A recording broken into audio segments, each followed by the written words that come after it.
We want to think of our family also. Mr. Chair, 4 fundamental principles should form the framework for our public policy development here in the Judiciary Committee. First of all, what happened to George Floyd is a tragedy. What happened to Pat Underwood is also a tragedy. They're as wrong as wrong could be, and we should work so that it doesn't happen again. Their families deserve to see swift justice for their killers. Second, peaceful protest is important.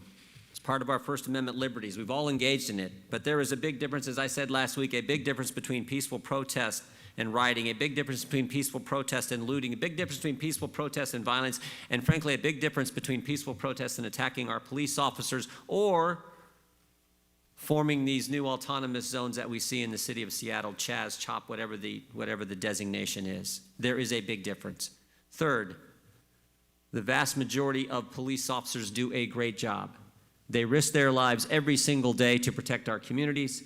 They're the individuals who rushed into the Twin Towers on 9/11. They're the individuals here on Capitol Hill who protect us every single day. They're the guys back in our communities who put on that uniform every single shift and risk their lives, and we should remember that as we develop policy here in the Judiciary Committee. And finally, fourth, defunding the police, dismantling police departments is one of the craziest public policy proposals I have ever heard. Those 4 principles should form a framework for what we develop today that helps address this real concern in our country. 2 weeks ago, the President said in his speech in Florida, laid out the mission clearly. He talked about healing, not hatred, justice, not chaos. Those words underscore what we heard from George Floyd's brother just a week ago. Just last week, when he sat here in such a compelling way, talked about 3 simple words, 1 sentence: life is precious. Life is precious. George Floyd's life, Ahmaud Arbery's life, Breonna Taylor's life, Rashad Brooks' life, and David Dorn and Pat Underwood's life as well. Each life is precious. Everyone here understands that, and we have an obligation to make improvements to public policy that recognize that basic fact that was said so well by George Floyd's brother last week. The President understands it as well.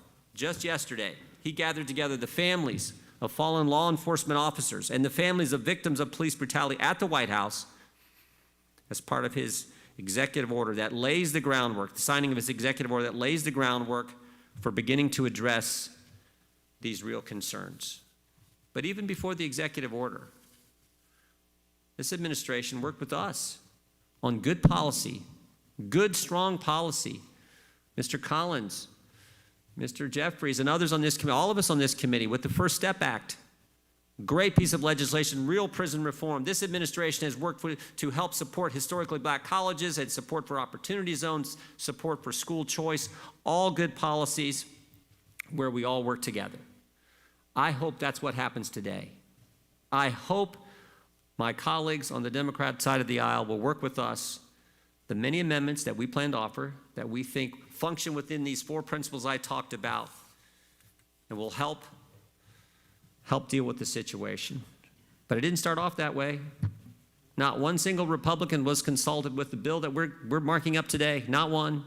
You guys introduced it, didn't talk with us. So I hope today that you will embrace our thoughtful amendments that we plan to offer, amendments that are consistent with the Constitution, consistent with the rule of law, consistent with those 4 principles, and consistent with Mr. Floyd's words that life is precious.